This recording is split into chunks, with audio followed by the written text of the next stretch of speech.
The Lord be with you. And with your spirit. A reading from the Holy Gospel according to St. Luke. Glory to you, O Lord.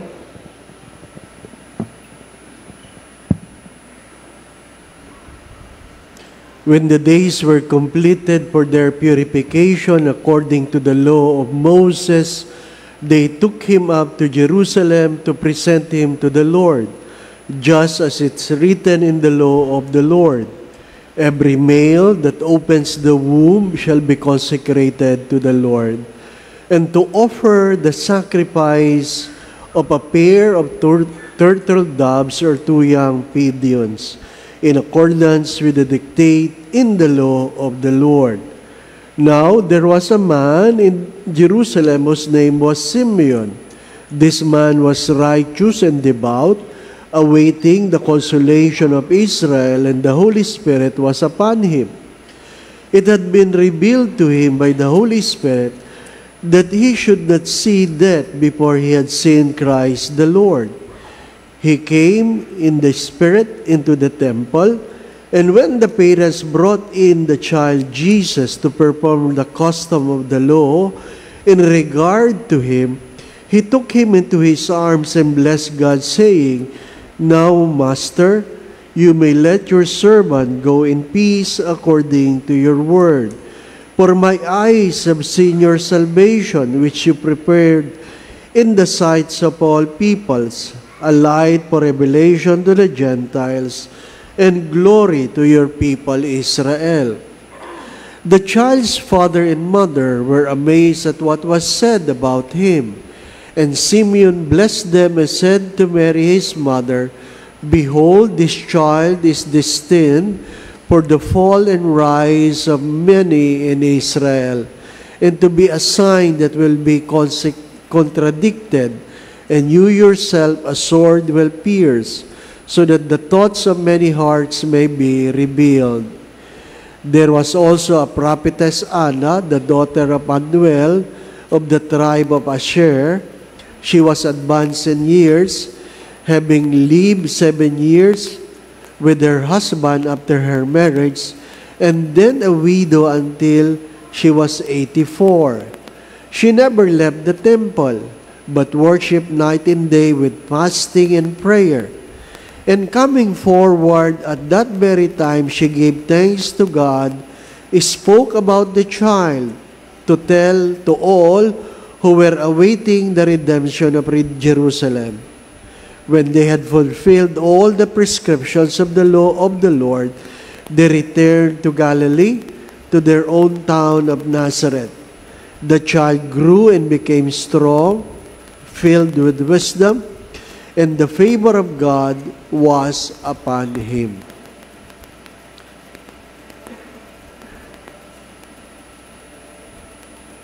The Gospel of the Lord. Praise to you, Lord Jesus Christ.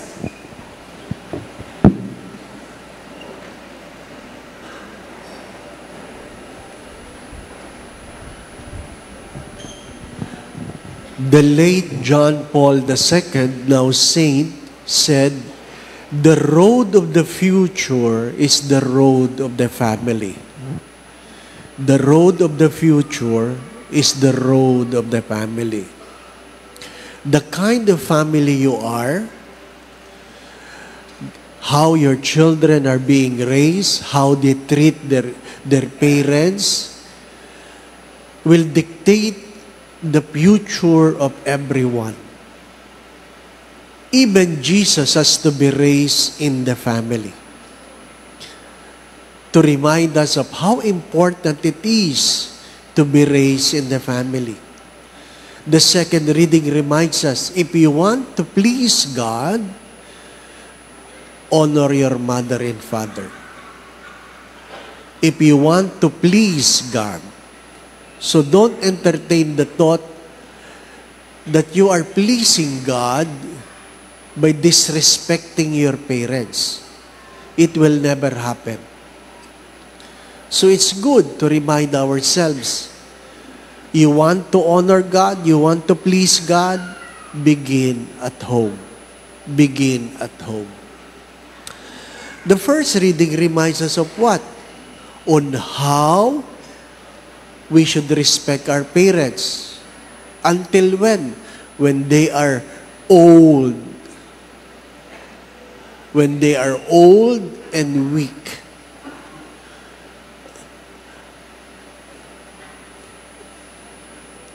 You want your prayers to be answered? Then honor your father. Respect your father. Obey your father. Honoring our father is a way of atoning our sins. Ang paggalang sa ama ay parang pagbabayad na ng utang. Kaya, kung hindi mo iginagalang ang iyong ama, hindi mo maasahan na mayroong kapatawaran ng iyong mga kasalanan. Igalang mo ang iyong ina kung gusto mong huwag maghirap. Ang mayroong paggalang sa ina ay mayroong pag-iimpok para sa kanyang bukas. Mayroong pag-iimpok. Alam po ninyo, hindi ibig sabihin marami kang pera, eksakto. Pwede kang maraming pera, pero naghihirap ka. Bakit? Mas malaki ang iyong ginagastos kaysa sa iyong pumapasok. Mahalaga yun. Hindi porke maraming pumapasok na pera, hindi ka mahirap. Mahirap ka dahil marami kang pinaggagastusan. Anong pwede mong paggastusan? Hindi dahil bili ka ng bili ng kung ano-ano. Pwedeng meron kang karamdaman. Pwede ang karamdaman mo ang dahilan ng ngayong gastusin. Ano pa? Sakuna. Pwedeng sakuna. Pwedeng pagkalugi sa negosyo. Kahit ano. Kaya, hindi mo pwedeng sabihin, ay, hindi na ako kaya ko yan. Matalino ako. Hindi. Mahalaga yun. It is in the way we treat our parents, my dear children, that will dictate our future. May mga nagme-message. Sabi nung isa, hindi naman ho lahat ng nanay mabuti. Sabi nung isa, hindi naman ho lahat ng tatay mabuti. Ano sagot ko? Ayun lang, para, di ba? Thumbs up mo na lang. Ha? Alam mo talo pa tayo, di ba? Okay, di ba? Totoo naman yun. Hindi naman lahat ng nanay mabuti. Hindi rin lahat ng tatay mabuti. Tama po ba? Oo. Pero ano ang isagot sa iba? Sabi ko, alam mo, bago ka ipinanganak, yung nanay mo, mabuti yan.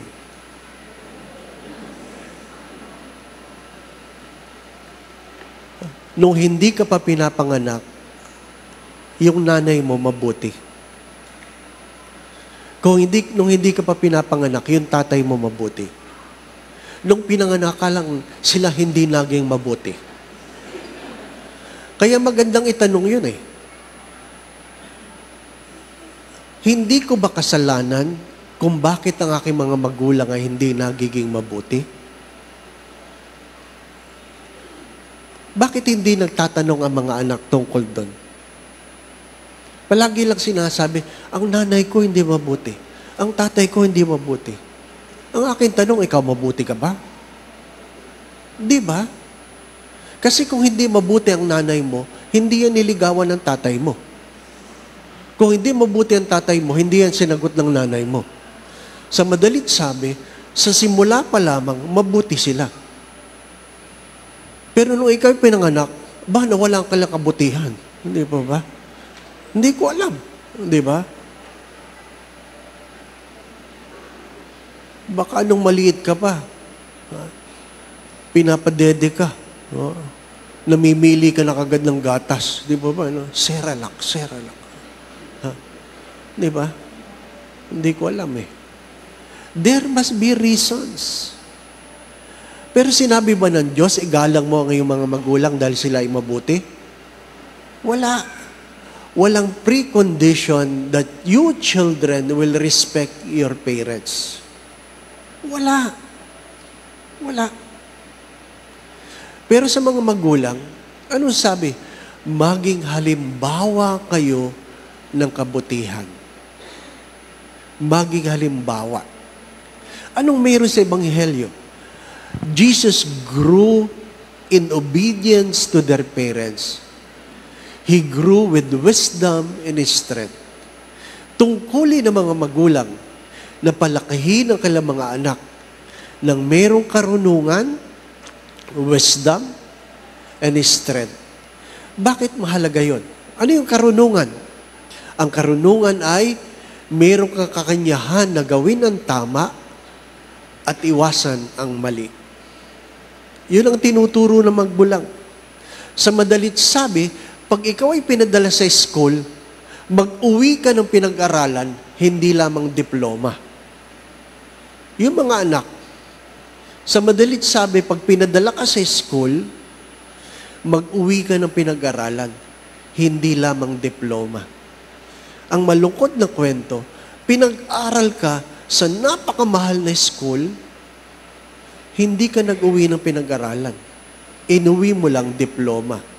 Kaya, walang respeto. Dahil walang respeto, hindi ka naging kalugod-lugod sa Diyos. Wisdom ay karunungan, hindi lamang talino. Ano sabi ko palagi dyan? Yung matalino, alam ang tama at mali. Yung marunong, ginagawa ang tama, iniiwasan ang mali. Ano ibig sabihin nang ikaw ay pinalaki na mayroong kalakasan? That you may grow with strength. That you will never be a parasite. That you will never depend yourself on others. The 3 stages of development is dependent, independent, interdependent. Of course, the children are born with dependence to their parents. But it is the obligation for the parents to make their children independent. Independent. Because if you allow your children to be dependent when they grow, when they become adult, they become co-dependent. Co-dependent. Maghahanap yan ng pagkukunan ng lakas o anumang bagay. Para yung linta. Nakakita na ba kayo ng linta? Ha? Oo. Tapos didikit sa iyo. Sisip-sipin lahat ng dugo mo. Ha? Tumataba sila sa dugo ng iba. Ano pa? If you fail to become independent, then you will never become interdependent. Interdependent, Stephen Covey have said is 1 plus 1 is equals 3.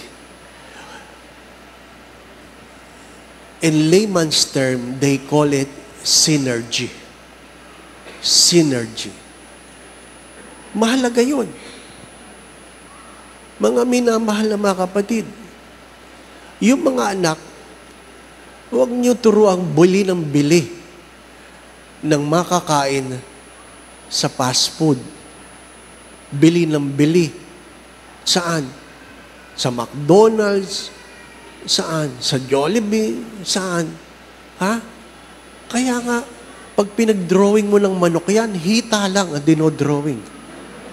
Kasi yun lang alam nilang, ano ito mama? Chicken. Oh, draw chicken. Hita lang. Hindi nakakakita ng manok eh. Hindi po ba? Turuan ninyo. Turuan nyo magluto. Turuan nyo magsaing. Ayaw ko. Napakadali na magsaing eh. May rice cooker ka na eh. Di ba? Paano? Hugasan mo. Oh, hugasan mo. Pag hindi na maputi, malinaw na yung tubig, lagyan mo ng bagong tubig. Gaano kadami, mama? Sukatin mo yung bigas. So, kung gaano karami, yun. Ganun dami to. Di ba ganun lang naman yan? Ano ba? Ha? Ilang daang taon na lumilipas, hindi na babago yon. Kung gano'ng kalalim ang bigas, yung gano'ng kalalim ang tubig. Di ba ba na? Yan na. May sinain ka na. O, Father, tinuro ko yan sa anak namin. Pagdating ng tanghali, wala kami makain. Ha? Nag-rice cooker ka na? Hindi pa rin kayo nakakain tanghali? O, Father, ano nangyayari? Hindi inon.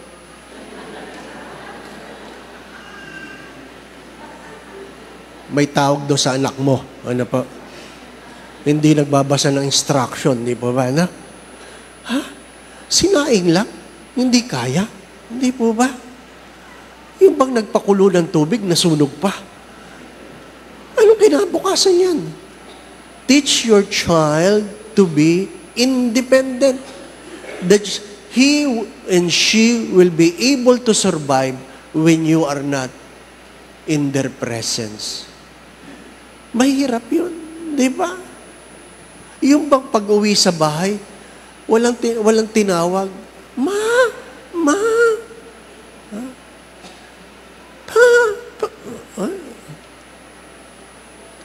Turuan ninyo, di po ba, no? Hindi yung iyak ng iyak. Teach your children to be independent. Pahabol lang do sa mag-asawa. Hindi ito naintindihan ng marami. Sa Tagalog, Mrs., magpailalim ka sa iyong mister. Hindi po ba, na? Wives, be submissive to your husband. It doesn't mean husband, you will make your wife a subordinate. Nililinaw ko. Ha? Sinasabi ng lalaki, nadinig mo ba yung pagbasa? Magpailalim ka sa akin. Yun ay sinasabi sa babae, hindi sinasabi sa lalaki. Sinasabi kay Mrs., be humble. Be humble. And allow your husband to take the leadership. To take the leadership. Ibig sabihin yun, the cardinal rule of marriage is what? Not of height, ha? Not of height. That you will look for a husband where you can look up. Not according to height. You can look up.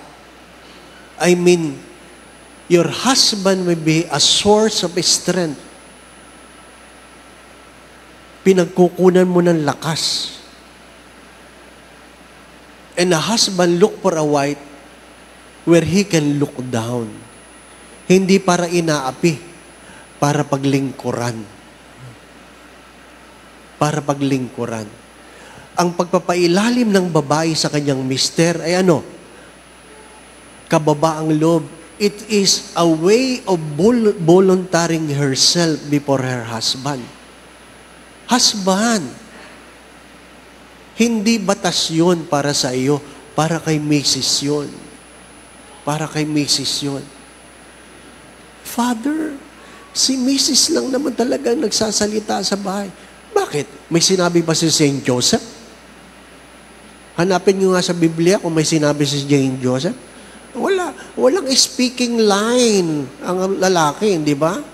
Wala kang speaking line. Pero kung ikaw ay maayos ang pamumuhay, sa tingin mo lamang, susunod sila. Di po ba, Alam nila. Because respect is not something you can demand. Respect is something you have to earn. Husband, learn to earn the respect of your children. Huwag mo sasabihin, igalang mo ako. Di ba? Sabi nung tatay sa anak niya, halimbawa si Edgar, tumulag ka nga sa barkada mo. Sino po? Si William. Halimbawa lang. Bakit to? Ano po ba si William? Matalino. Masipag. Magaling. Mabait. Mapaglingkod. Tularan mo nga yun. Sabi daw ni Edgar, paano ko tutularan si William? Bakit? Yung tatay ba niya, tatay ko? Ibig sabihin, kaya ako ganito, kasi ikaw nagpalaki sa akin. Mahalaga yun, no? Sa madalit sabi, hindi nyo pwedeng ilayo ang sarili nyo sa apat na yugto, sa apat na yugto ng conversion. Ano yun? You must be always aware, you must learn to name, you must claim it before you decide. Aware of what? Be aware of your problems. It is your problem. Not the problem of your parents, not the problem of your children, not the problem of your spouse, not the problem of your siblings. Be aware. Be aware of your problems. If your children or other people tell you that this is your problem, be aware. My dear friends, we are not perfect. If somebody criticizes us, thanks be to God. It means we are made humble by people trying to correct what is wrong in our lives. Be aware. Ang problema natin, wala tayong awareness. Wala tayong awareness. Second, you must name your problem. May problema ako, Father. Ano problema mo? Basta may problema ako. If you cannot name your problem, you will not be able to solve it. Hello? If you cannot name your problem, you can never solve it. Ano po ang problema nyo? Kaya nga sa math, knowing the problem is half of the solution. Kung engineering ka. Di po ba, ano? Knowing the problem is already half of the solution. Di ba? Because if you cannot name your problem, then you cannot solve it. Third, you must claim it that it is your problem. Sinasabi ko doon sa mister, mag-sorry ka na sa misis mo para magkasundo na kayo. Ano sabi ni mister? Sige na nga, sorry na. Pero kasalanan mo talaga ito eh. Hindi niya maamin na siya ang may kasalanan. Di ba? Hindi kayo magkakasundo. Kung hindi niyo kayang aminin na ikaw ang problema.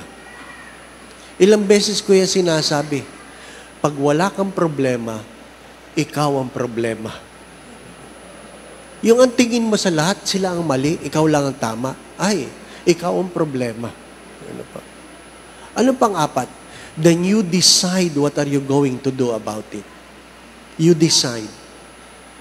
My dear friends, my brothers and sisters, who among you as a family, be honest, who among you as a family take time to sit down and talk about each other? Who among you as a family take time to sit down without a cell phone, without watching TV? You sit down and talk to each other and tell each other what you like and what you do not like. Why we don't do that? Because we are so afraid that your children will tell you your defect. Hello? Kaya hindi tayo makapag-usap-usap. Kasi takot tayo na sabihin sa atin ang ating kapintasan. Mga minamahal na mga kapatid, walang perpekto. Kung may perpekto man sa panahon ngayon, kung hindi pangalan, apelyido na lang. Ano pa? Kung hindi mo pangalan na perpekto, kung hindi mo apelyido yung perpekto, hindi ka perpekto. Diba? Sit down before the year end. Isang araw na lang. Umupo kayo. Umupo kayo. Talk to each other. Children, accept that you have a problem. That you are causing problem to your family. Huwag kayong sasagot ng, anak, bakit ka naman bagsak? Ma! Stop nagging! Tinatanong ko lang, bakit ka bagsak? Nagging agad. Ma! Bakit ka nga bagsak? Huwag ka na magalit. Marami naman kami. Yung mga kaklase mo, baka maraming pera, pampaaral. Tayo wala. Di ba? Be aware. Be aware. Again, my brothers and sisters, you have to understand that your future, including the forgiveness of God, including long life, including prosperity, will always depend on how you act and live as a family. Last, this is a good reminder. Parents, if your children are lazy, your grandchildren will be poor. This is the law. This is the law. Whether you like it or not, this is the law. If your children are lazy, your grandchildren will be poor. In other terms, your grandchildren will be beggars. It means they will become parasite. They will be dependent, codependent to other people. Hello? Malungkot yung misa natin ngayon, ano? Yun ang katotohanan. Kaya kailangan natin ng biyaya ng Diyos. Kaya pa ulit-ulit ko yung sinasabi sa mga anak. Anak, marami ng problema ang iyong mga magulang. Huwag mo nang dagdagan. Amen. My dear friends, my brothers and sisters, our future will be dictated on how we live together as a family.